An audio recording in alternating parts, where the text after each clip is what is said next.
Bonjour, il y a quelques jours, nous avons échangé sur les signes avant-coureurs du burn-out. Mais je n'ai pas donné énormément d'éléments sur toutes les façons que vous avez de prendre soin de votre énergie tout au long de votre parcours professionnel afin que jamais cette énorme fatigue ne vous tombe dessus. Alors, pour être simple et efficace, je vais partager les 4 cadrans qui vont vous permettre de gérer et construire votre énergie tout au long de votre carrière. Je vais commencer par le plus simple, le corps. C'est le plus simple, mais c'est peut-être celui auquel vous faites le moins attention.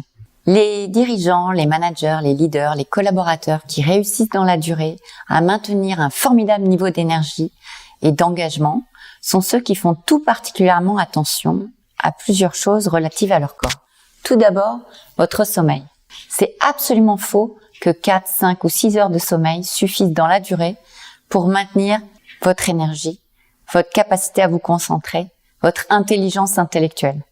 De nombreuses études scientifiques et le talk de Madame Arianna Huffington dans TED l'attestent. Un nombre de 7 à 8 heures de sommeil sont nécessaires dans la durée pour maintenir votre quotient intellectuel, votre quotient émotionnel, votre quotient relationnel au top. Au-delà du sommeil, il y a quelques principes clés qui sont bien plus que des bonnes idées et qui sont prouvés comme étant également une source d'énergie efficace. C'est 3 fois au moins 30 minutes de sport par semaine. Les études de monsieur Tahar Ben-Shahal de Harvard vous l'expliquent très très bien, sont efficaces pour vous ressourcer. Par ailleurs, les dirigeants qui performent dans la durée, les talents qui n'ont pas de problème d'énergie, sont aussi des gens qui sont très vigilants quant à la qualité de leur alimentation. Tout cela ne sont pas des détails. Après le corps, ce qui est très important, c'est de prendre soin de vos émotions.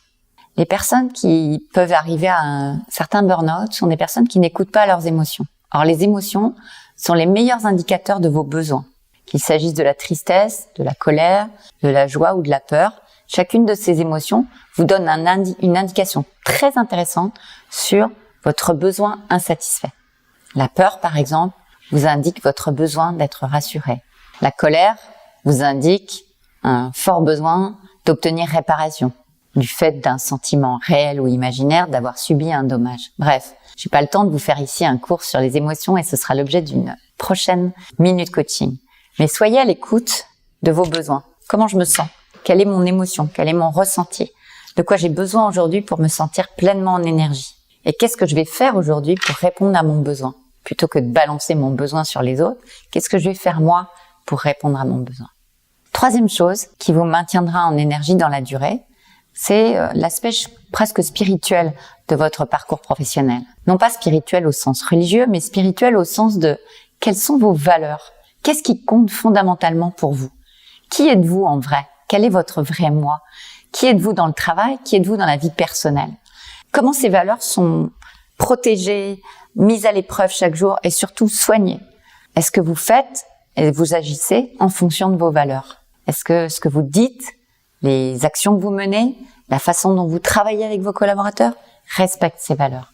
Soyez vigilants, non pas de le faire tous les matins, mais au moins tous les 3, 6 mois et peut-être une fois par an de dire finalement qu'est-ce qui est le plus important pour moi dans ma vie personnelle, dans ma vie professionnelle, dans ma vie amicale, dans ma vie amoureuse, dans ma vie sportive et comment je soigne ce que j'appelle mes gros cailloux. Mettez-les d'abord dans votre bocal. Ce sont les choses les plus importantes qui vous éviteront d'être ce qu'on appelle drained en anglais, de perdre votre énergie. Vous connaissez tous l'histoire des gros cailloux et sinon vous pourrez la télécharger sur le site Talentis. Donc une fois que vous avez identifié ce qui est très important pour vous dans la vie, sachez aussi qu'une des clés de la gestion de votre énergie, c'est conserver le drive sur votre agenda. Quelles sont les personnes qui s'en sortent parfaitement? C'est les personnes qui tous les jours, toutes les semaines regardent leur agenda, définissent des plages que j'appelle RVMM, les rendez-vous avec moi-même, et qui sont pas en train de subir tous les rendez-vous qui s'accumulent dans leur agenda sans aucune maîtrise. La clé est qu'est-ce qui est le plus important aujourd'hui? Comment je le mets dans mon agenda? Et enfin, ce 4e point qui est très important, c'est le pouvoir de vos pensées. Le pouvoir de vos pensées négatives qui vous épuisent, qu'on peut appeler rumination, râlerie. Je vous recommande chaleureusement le livre de Christine Levici sur arrêter de râler au boulot ou arrêter de râler tout court. Effectivement, soyez prudents et écoutez vos pensées. Quelles sont celles qui ruminent? Quelles sont celles qui râlent? Comment au quotidien vous vous centrez sur la solution plutôt que sur le problème? Comment est-ce que vous vous rendez co-créateur de la solution? Quel est le problème? Quelles sont les solutions que je peux trouver? Qu'est-ce que je peux proposer? À qui je peux aller en parler? Faites attention au pouvoir de vos pensées négatives qui peuvent être usantes et qui peuvent vraiment avoir un impact sur votre énergie. Puis, trouvez également autour de vous des gens qui vous apportent de l'énergie. Par leur optimisme, par leur joie de vivre, par leur créativité, par leur gentillesse. Ça dépend ce dont vous avez besoin. Entourez-vous, au minimum, quelques fois par jour, de ces personnes qui vous ressourcent. Soyez donc attentifs à votre corps, à vos émotions, à vos pensées, et finalement, prenez soin de tout ce qui est le plus important pour vous dans votre vie. Ainsi, la brutale fatigue ou le burn-out ne devrait pas frapper à votre porte. À très bientôt.